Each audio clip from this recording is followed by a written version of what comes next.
Hi, this is Donnie bringing our weekly Bible reading devotional as we wrap up 1 Timothy and read 2 Timothy together this week. And I want to highlight 2 Timothy 2:22, where Paul tells Timothy, flee youthful passions and pursue righteousness, faith, love, and peace, along with those who call on the Lord from a pure heart. I really appreciate this statement from the Apostle Paul because in it he holds two very important things together.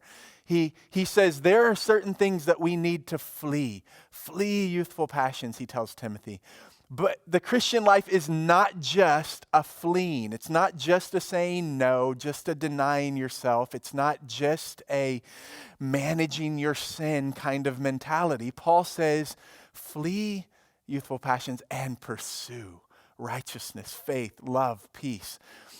If you were here a few weeks ago when I preached on a Sunday morning about keeping in step with the Spirit, you might remember that I said, we have to have a no in our Christian life, but we need a bigger yes. And I think that's what Paul's communicating here. This idea of, yes, there's a no to the flesh and no to sin and no to certain things, but always because there's a yes to something so much greater.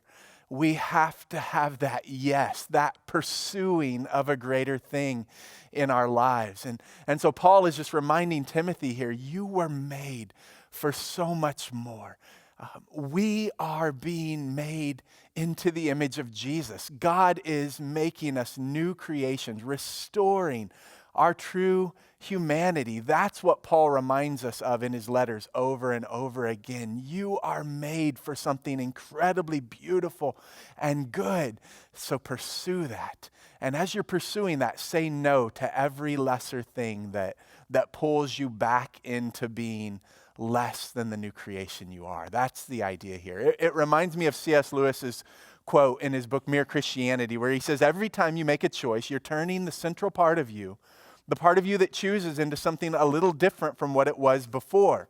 And taking your life as a whole, with all your innumerable choices, all your life long, you are slowly turning this central thing either into a heavenly creature or into a hellish creature. Either into a creature that's in harmony with God and with other creatures and with itself, or else into one that's in a state of war and hatred with God and with its fellow creatures and with itself. To be the one kind of creature is heaven, but to be the other means madness and horror. And he just goes on to describe that. As Paul does in 2 Timothy 2, you'll see lots of descriptions of one way of living in line with the world and the present age, and then of Paul describing, but we were made for something more, so pursue that. So this week, as you're reading 2 Timothy, I want to encourage you just to pray that God would capture your heart with that vision of who he is making you to be, that he would give you a big yes.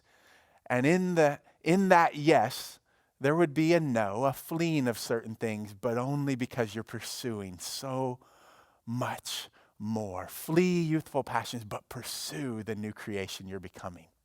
I'll see you next week.